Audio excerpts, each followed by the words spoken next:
Hi guys. Greetings and thank you for coming, thank you for joining. It's amazing being here. For me this event is a great surprise. So the organization was spot on. You had very nice presenters with a lot of interesting topics. And I believe in the last presentation you heard at the end a bit of a data warehouse. This is a part of data management, which we are going to talk about today. And yeah, let's see how this goes. Oops.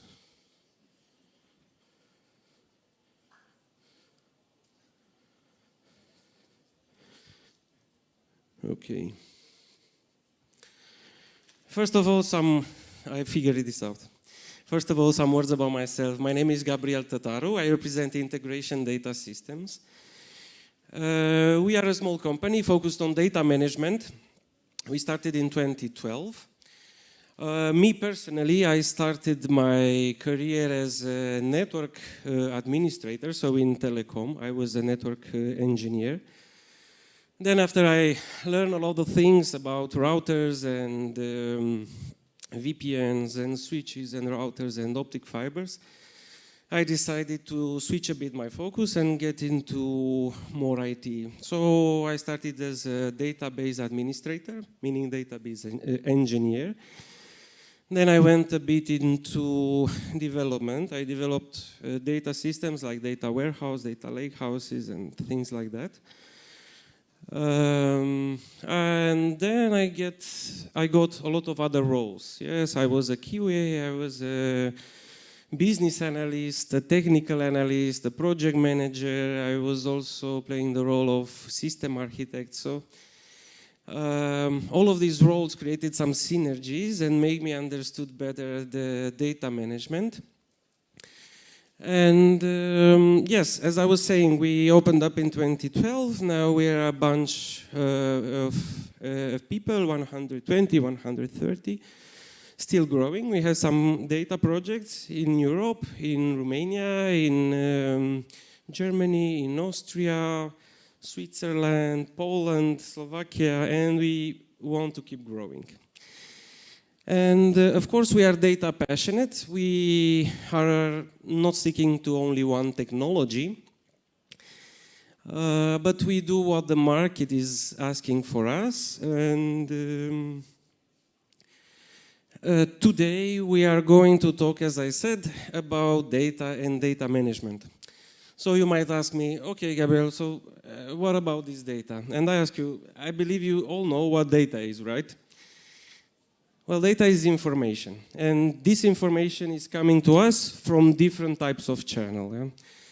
You can see images, so you have visual information. You can hear sounds. You can smell things, and you can feel the touch on your skin. And all this information are at the basis, at the core of our cognitive process. So we take decisions in our life based on information that we get. Let's describe a bit. For example, I'm seeing a wall in front of me. I know I need to stop or to turn around not to bump into it, and in the process damaging myself or the wall. Or I'm hearing an ambulance siren. I know that is something important. I need to step aside to let it pass. Or I'm smelling some smoke, which means there's somewhere a fire around me. So I need to be alert. I need to be in focus. I might feel on my skin the touch of a hand. So this would mean that somebody is behind me, most probably a friend trying to greet me. So I'm preparing to turn back, turn around, and greet him myself. Yeah? And this data or this information is coming in a lot of flavors. You can have complete data or incomplete data, you can have good and bad data, you can have biased data, insufficient data, as you can see here. The point I'm trying to make is, how do I use this data so that I can take the best decisions for myself? So that my brain, which is processing it, is able to make the best decision.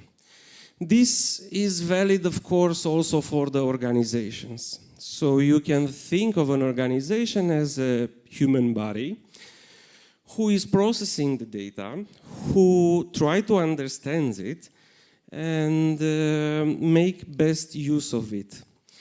But usually, most of the organizations I've worked in, they are concerned only about the technicalities. Meaning, okay, I have this system, or I heard there is this amazing tool which if I use it, then I will have so many benefits. But this is only one aspect of it. This is one aspect of data management.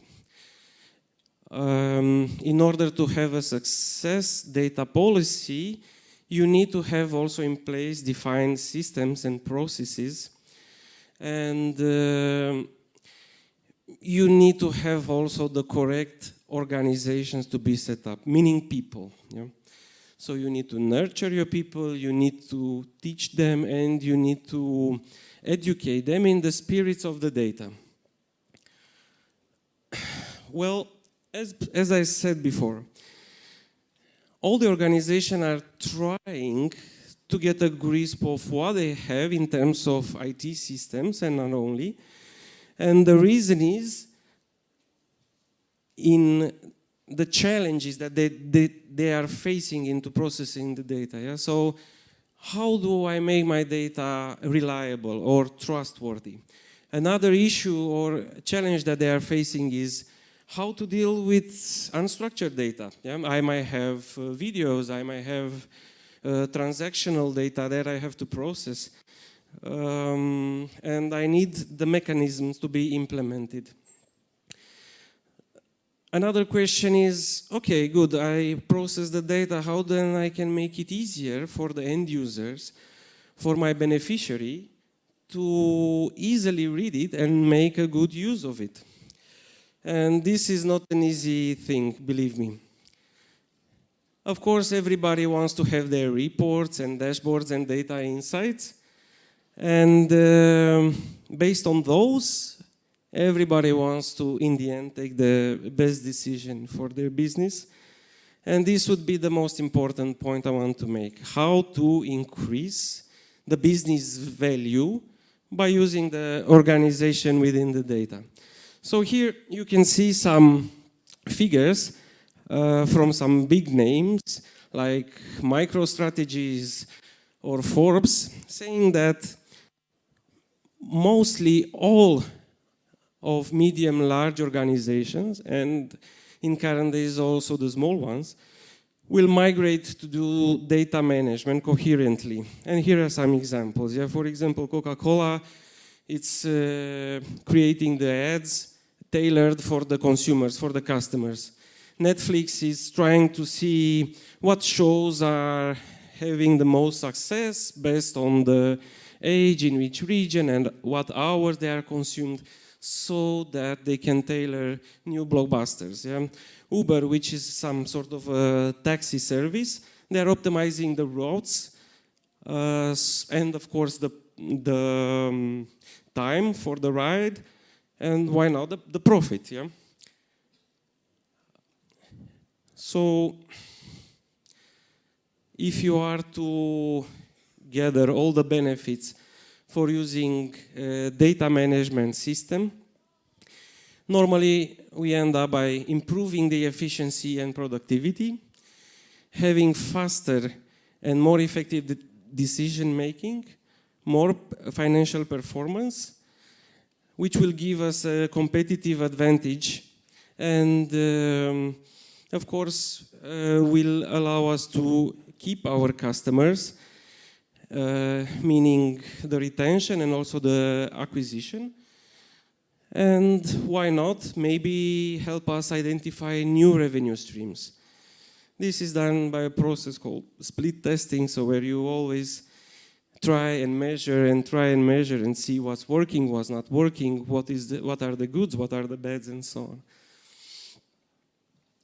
Good. So we established that we want to develop a data platform, yes? So, because everybody wants our business intelligence, our analytics, our data lake. But what is not seen is a lot of key points which has to be tackled as well. For example, you need to define a data strategy within your organization.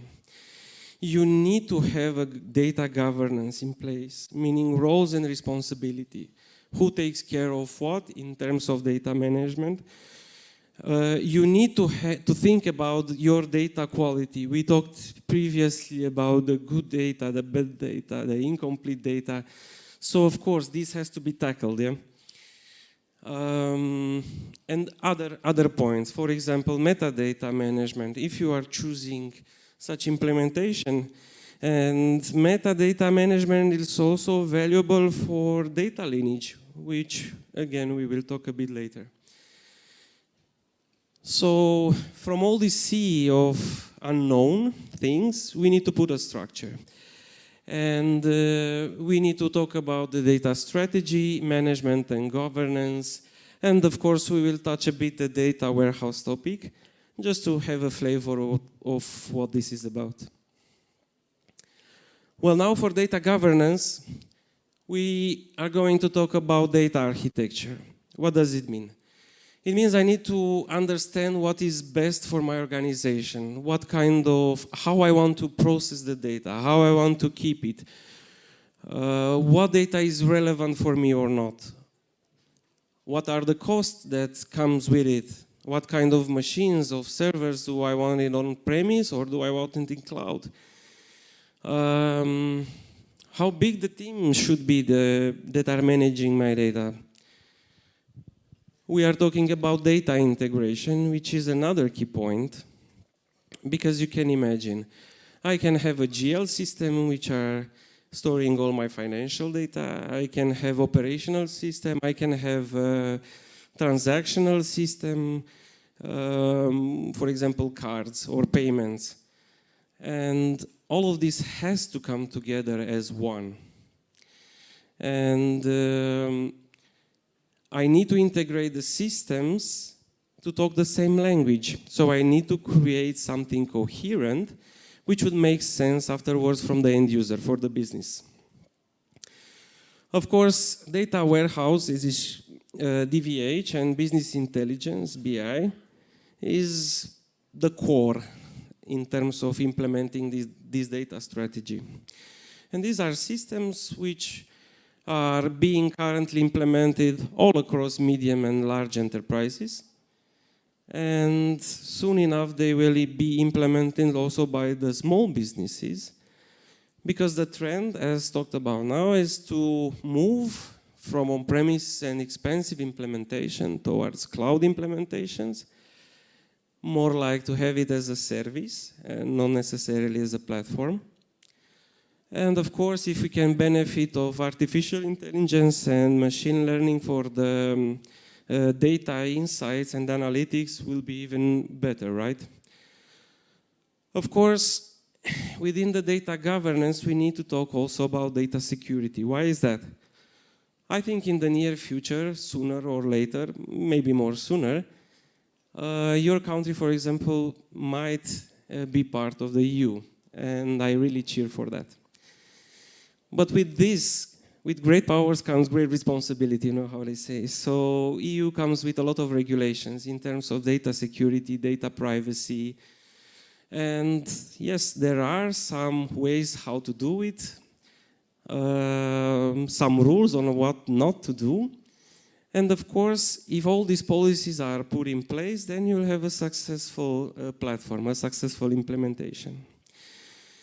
Of course, we need to take care as well about data quality. What does it mean? Let's imagine you have two systems. So I have one CRM system where I keep my clients and I make my campaigns for marketing. I have another system where I can keep my bookings. And I have the same client in both systems. But in one system, my client's name is John. In the other system, my client name is Mary. But they have the same personal number. So then I will need to decide which data is wrong, the first one or the second one. Well, there are some rules. So the owners or the data governance people, they are going to tell me, please believe the GL system because it's more reliable. And these are where the official figures are taken out. So it means that in my second system, I will need to correct this information. This is just one simple and stupid example, just for you to get a glimpse of what I'm saying. And of course, we need to talk also about reference and master data, meaning most likely implemented as a business glossary. So we talked previously how banks are maybe slow in implementing data management systems. And in some ways it's true. But it's true because of the high complexity, because of the high number of employees and people working on these systems. And everybody comes with its own bias and its own understanding of the data. So we will need to create some system that will allow to speak the same language. And this language, in this case, is a form of business data catalog. Meaning, an account means this, a client means that, and nothing else. There is no room for misinterpretation or personal biases. Everything is documented and used within the implementation, within the data consumption, and so on. And of course, data storage and operations. Yeah, we know, all of us, I think, hit the wall of the OPEX, and this is costs are actually one aspect that we need to think about where we are implementing the data governance. Move a bit forward. Here we are trying to explain a bit. This is just an airplane picture, yeah? So it's nothing in detail, but I wanted to emphasize a bit what the data warehouse is all about. So we talk about the source system that we might have in an organization. And, you know, we can have SaaS applications. For example, we can have on-premise applications which uses database for the backend. We can consume web services from various platforms from internet, or we even can have flat files, because let's admit it, there are some places where Excel is still used. I don't think it's a shame, while not optimal, but still. So what do we do? First of all, we need to gather all this data, gather all this information, put it in only one place. And why do we want to do that? Is not to touch every time our operational systems, why we want to take the data to historize it and to keep it in our data management system. So we build data loaders, which can be different types of technologies based on what kind of application we are reading from. And usually are storing this in a data lake, or in some other cases we can store it in an operational data store, or there are many flavors for this zone. And then the actual warehouse starts, which is composed in 3 layers. First, we have a landing zone. This landing zone, imagine it as a buffer where we are keeping one-to-one the information as it is in source, and only the increment that we are going to process, to store. And this depends on the frequency that we want to process the data. We can have monthly loads, we can have daily loads, we can have intra-daily loads, or we can even have real-time loads for transactional part. Then we have the presentation layer or the data warehouse layer, and here comes the modeling part. I need to choose a data model where I integrate all this information. I have to eliminate any data redundancy. So this means I have to have only one item, so no data duplicity, so that my data then is reliable, as we discussed. And of course, this model is a normalized one, and it's optimized to load the data very, very fast. So I need to be very responsive when I'm loading the data. And the last layer, of course, is the consumption layer, which usually has a dimensional modeling technique. I will not get into too much details here, but usually it's very fast to be consumed. So it's optimized for my business to read it fast, for my reports, for my AI stores and machine learning stores, for the data insights, or for the BI tools. So that my customers of my data will not wait for ages to get their reports or to get their insights.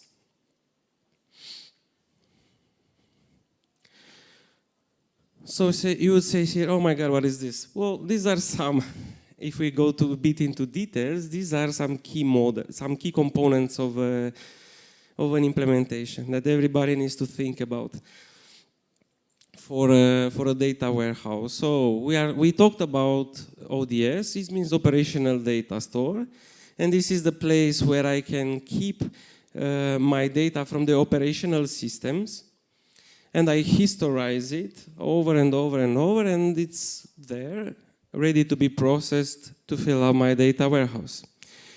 We have the source management we need to take care about. I told you about the data loaders and all this kind of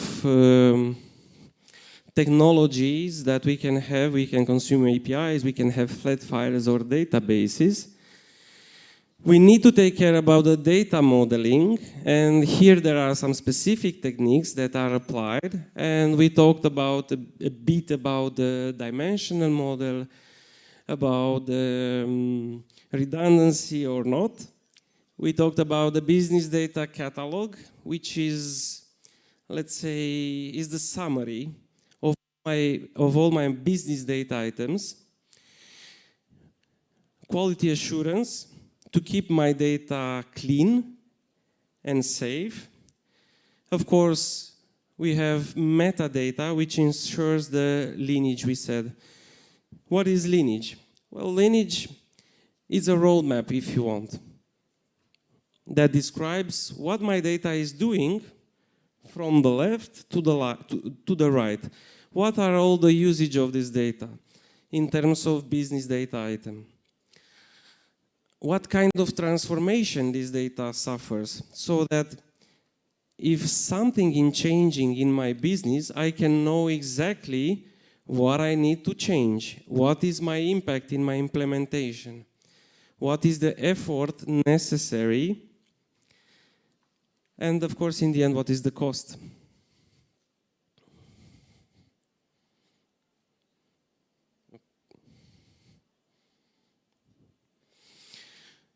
Another concept very important is historization. And to better understand the historization concept, imagine this. In the beginning, when we wanted historical reports for the data in our organization, what was the best use case? We went to our DBAs, or database administrator, and asked him, can you give me the clone of the database that we had 3 days ago? Why? Because I need to get to the state of the data, how it looked 3 days ago. So this is a pain in the... well, now you can do this in a more clever way, where you store day by day either a full snapshot of this data. You can imagine either a new table or a new partition or something that will tell you, okay, this data is from today, this other row is from the 2 days ago, and so on. And of course, here are some more techniques, which I won't get into details now, but it's important for you to know that they are there. So you can have unitemporal, bitemporal historization, snapshots, versioning of the data, so on and so forth. The point is, I'm always able to report and to read data as it was at any given point in time without stressing my operations, my DBAs, my, I don't know, other IT colleagues. The system take care of this. Then, ETL. Well, this is the core of what we are doing in a data management system or a data warehouse. It comes from extract, transform, and load. And this is what you see here. We are extracting data from the source systems.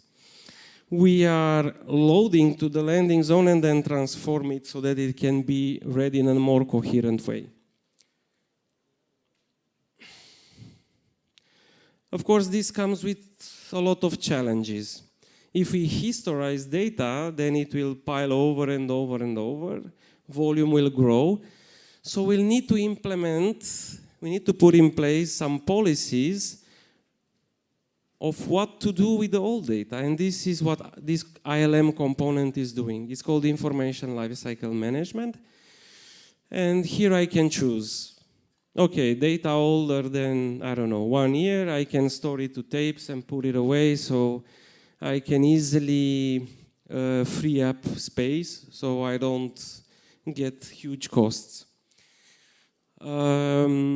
Maybe because of always growing and growing data, I will see a decrease in performance. So I need to take care of also of performance tuning, of storage, of course, and for traceability of logging. So these are just the main components for such systems. Now, these data warehouses are implemented either on-premise, meaning clients are buying big machines, very powerful, a lot of millions of euros, and only in hardware, and maybe other millions in implementations. But there are other ways how to do data management. You can have also data lake implementation, and you can have like a merger of the two is called data lake house. But same principles applied in terms of data governance. I still need to take care that I have the correct systems, roles, responsibility in place. And this might be just a glimpse of the future. This is an example of the data lakehouse. Of course, with much more complex layers, much more complex strategy of processing the data, but as the source is more or less is the same thing. So I have my databases from different types of systems. I have my CRM system, my ERP, I can have internet data, I can have transactional data, and for each of them, I will have a different way of process it. There is so-called stream ingestion, which allows me to consume the transaction and to process real time by doing streaming ETL. You can see it in the lower part, and to have real-time data analysis. Well, this is very useful if you, for example, have a transportation company and you want to see at every given point in time what is the reality now. Or you have a card system and you need to do the scoring of a client. Well, the same rule applies. You will need to transform the data, you will need the governance. You will need to, you will see here, you have the delta ingestion or the batch ingestion, which is the same thing as we did in the data warehouse. Now we are doing this in the cloud. We might do it real time, we might do it in micro batches. Of course, there are different technologies and different sorts of platform. I think all of us have heard about Azure from Microsoft. We heard about Amazon and its Redshift. Maybe about Google Cloud. Maybe Databricks, all of them are doing the same thing in different ways. So it's just, we need to be technology agnostic if you want. But the same principle applies. So you see we have the ETLs, and at the end we are always consuming the same data. So we have our analytics, and we have our machine learning models, and we have our maybe conversational AI, it doesn't matter, sky is the limit. Well, this being said, I think my half an hour is over. And I would like to thank you very much for the audience. I would like to tell you that we are going to be here in Kosovo for a long time and gladly would like to teach you about data management. And our mission here is to create awareness about the data so that we can use. That was it. Oh, no. So that we can use it better in our decision making. Thank you all very much. Well done.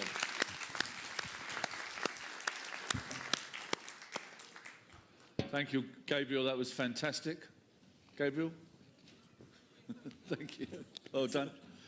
We're going to take a short break. We'll be back in about 15, 20 minutes for the next panel.